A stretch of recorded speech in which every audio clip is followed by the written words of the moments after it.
The first step in making fruit-flavored yogurt is to inspect the fruit.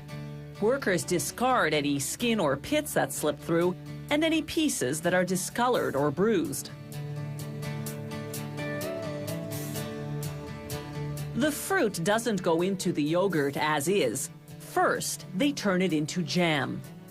To give that jam just the right texture and taste, they have to weigh all the ingredients carefully before pouring them in the mixer.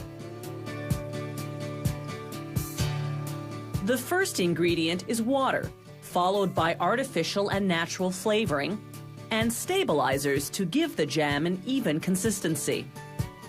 Certain types of fruit aren't colorful enough on their own, so the factory adds artificial coloring.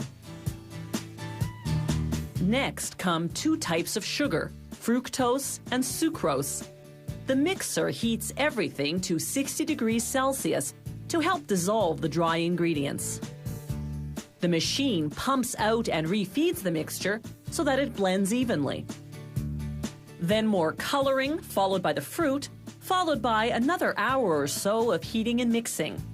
Then they heat the jam at a minimum of 80 degrees Celsius for another hour to kill off any harmful bacteria. To prepare the yogurt, they mix different powdered milk products with milk and cream. For low-fat yogurts, they use fat-free milk and skip the cream. Once they've blended the ingredients, they heat them to 80 degrees Celsius or higher for just half a minute. That's all the time that's needed to pasteurize the mixture. But while it's now bacteria-free, there's another problem. Milk and cream naturally separate because cream is lighter due to its fat content. So on to the next step, homogenization, blending the milk and cream together. The homogenizer's pistons crush the fat globules. This enables the two liquids to merge. The mixture then goes into fermentation tanks heated to 45 degrees Celsius. Workers pour in a packet of live bacteria bought from a factory that breeds bacterial cultures for the dairy industry. Fermentation takes 6 to 20 hours, depending on the style of yogurt. The factory manufactures the yogurt containers right on the packaging line, using plastic sheets and paper labels.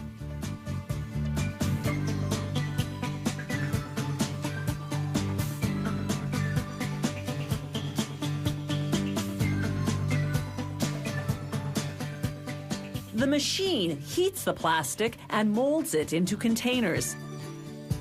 A split second later, it wraps the containers in paper labels. You can view that dual operation best from underneath the machinery. Now they fill the containers with the combination of yogurt and fruit jam.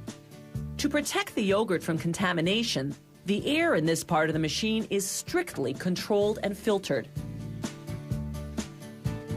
The bacteria in the yogurt is what's known as good bacteria, the type naturally present in our intestines.